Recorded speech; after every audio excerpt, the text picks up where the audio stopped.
Good afternoon and welcome to the Branch Life Hall Center Ministry. I am Pastor Fernando Walker, and today we have a special guest. Once again, we have Pastor Jeremy Gilbert from Living Epistles Church, Community Church, and he was on here once before and broke the word down. And Pastor Gilbert, it is so good to have you here today. Glad to be here. Thank you for inviting me. Oh, we're so glad. Well, once again, remember he was on the broadcast a couple of months back and really blessed our souls. So we wanted to make sure we have him back and you'll hear his voice pretty often. Once again, this is Pastor Jeremy Gilbert of Living Epistles Community Church, and it's located in Milwaukee, Wisconsin. He'll give his information before the broadcast ends. So once again, Pastor Jeremy Gilbert, thank you for being here, and let the Lord have his way. I want to thank you again, Pastor Walker, you and your wife, and to everyone that's listening.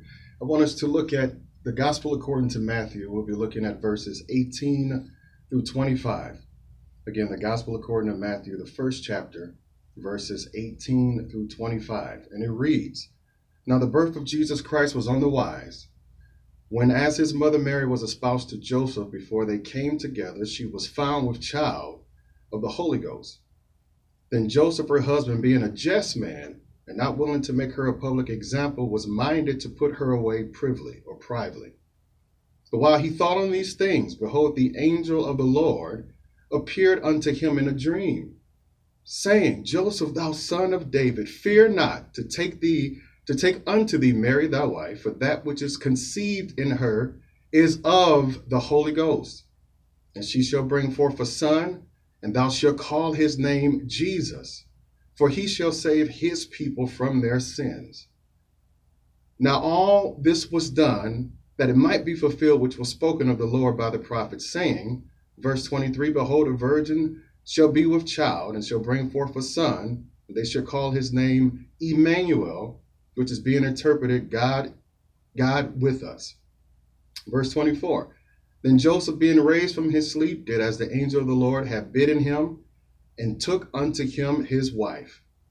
And verse 25 finally says, "And knew her not till she had brought forth her firstborn son, and he called his name Jesus." What I want to talk about briefly today, Pastor, is this word called commitment. Mm-hmm.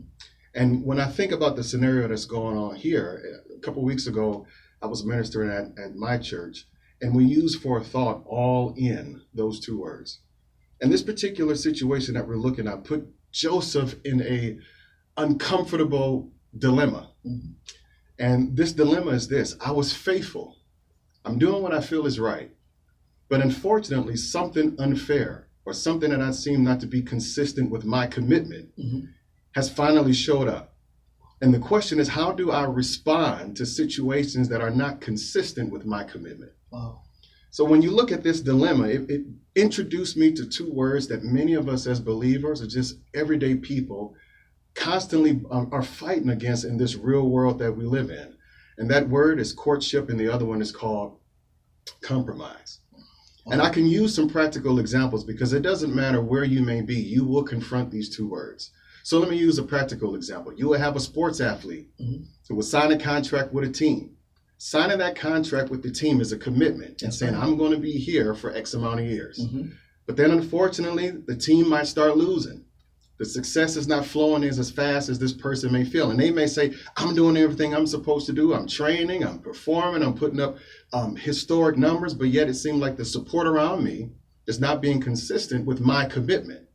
So then courtship and compromise come in. The athlete might then leak some information to the press saying that he's desiring to go somewhere else. And then all of a sudden, other NBA teams, NFL teams, whatever sports you want to connect this to, will begin to try to pull that person to where they are. Mm-hmm.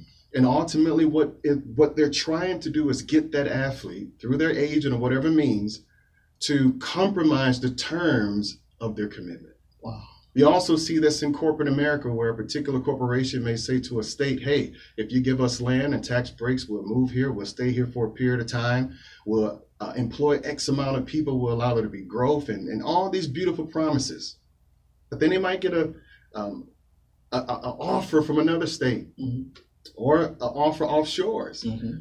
And now that courtship leads them to sometimes compromising, and now they leave the terms of their commitment.